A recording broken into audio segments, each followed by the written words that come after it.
Hello guys! Good morning, good afternoon, good evening! This is RJYC Vlog. Maraming salamat po sa mga nanonood. Kahit konti lang tayo. Actually, hindi tayo konti. Konting-konti.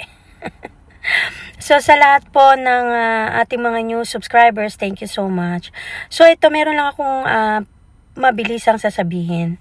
Sa atin pong mga kapwa Pilipino, huwag kayong maniniwala sa mga survey na ginagawa ngayon dyan na yung ilang porsyento daw ang gustong ma-impeach si VP Sara.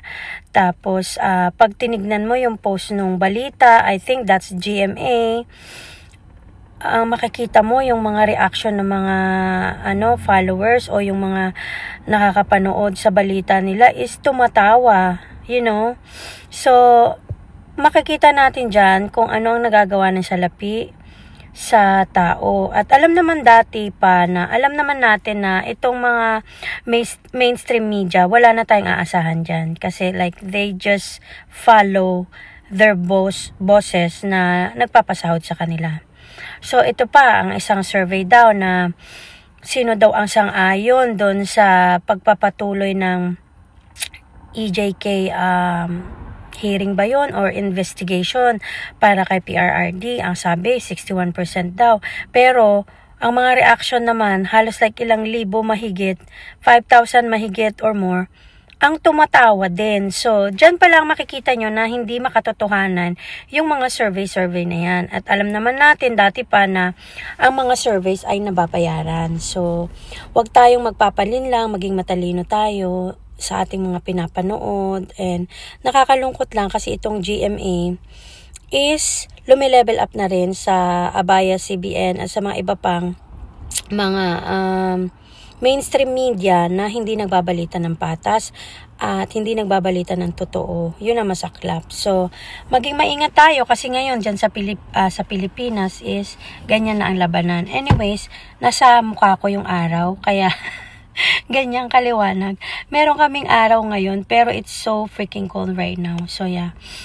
So yun lang ang napansin ko at maging matalino tayo. Alam ko matatalino na ang most of mga Filipinos and you can't really like fool them and matatalino ang mga Pilipino at hindi nyo sila basta-basta mauuto na ang inyong mga palabas na mga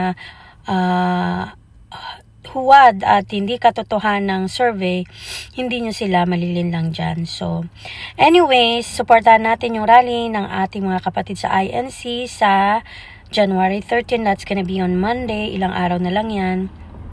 At supportahan natin sila sa kanilang kapayapaang rally para sa no to impeachment kay VP Sara. Yan naman ang gusto nila, ang kapayapaan. At supportahan ang sinabi ni Bongbong BBM before na ayaw niya sa impeachment. So we'll see if he is really true to what he said. Alam naman natin na hindi. Anyways, yung araw nasa mukha ko, so it's really hard to like speak right now kasi masakit sa mata. Anyways, thank you again guys for listening. Please like, subscribe, comment, and share. And later, babalik ako mag-vlog uli ako habang ako ay nagja-drive. And again, thank you to all our new subscribers. Please like, subscribe, comment, and share. Thank you again. I know, kukunti pa lang tayo pero dadami rin tayo balang araw. At matututunan ko rin kung paano mag-live kapag pwede na ako mag-live. Okay? Thank you guys. Thank you guys. God bless everyone. Bye.